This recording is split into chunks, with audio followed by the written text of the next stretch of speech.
നമസ്കാരം.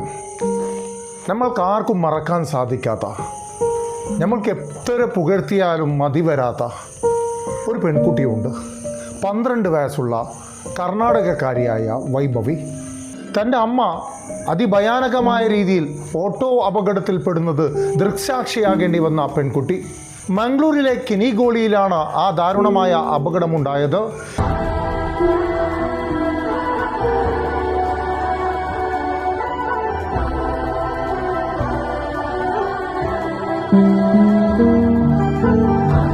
എന്നാൽ ഒട്ടും പകച്ചു നിൽക്കാതെ ഓടിയെത്തിയ ആ പെൺകുട്ടി ആ ഓട്ടോറിക്ഷയെ ഉയർത്തുകയും അമ്മയെ സാഹസികമായി രക്ഷപ്പെടുത്തുകയും ചെയ്തിരുന്നു.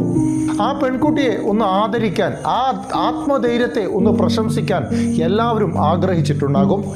എന്നാൽ ഇതാ ആ പെൺകുട്ടിയെ നേരിട്ട് കാണാനും അവളോട് സംസാരിക്കാനും അവൾക്ക് ആദരവർപ്പിക്കാനുമുള്ള ഒരു അവസരമാണ് കാസർഗോഡ് ജില്ലയിലുള്ള ആളുകൾക്ക് ലഭിക്കുന്നത്. കാസർഗോഡ് പൂച്ചക്കാട് ശാഖ SYS-ഉം SKSF-ഉം ചേർന്നാണ് സ്വർണ്ണ പതക്കം നൽകി തങ്ങളുടെ സ്നേഹം കൈമാറുന്നത്. മംഗലാപുരത്തെ പ്രസിദ്ധമായ സെന്റ് മാരീസ് സെൻട്രൽ സ്കൂളിലെ 7ാം തരം വിദ്യാർത്ഥിയാണ് വൈഭവി.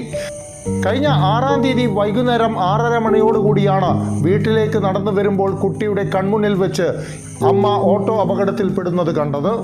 ഈ സംഭവവുമായി ബന്ധപ്പെട്ട CCTV ദൃശ്യങ്ങൾ ഏറെ വൈറലായിരുന്നു.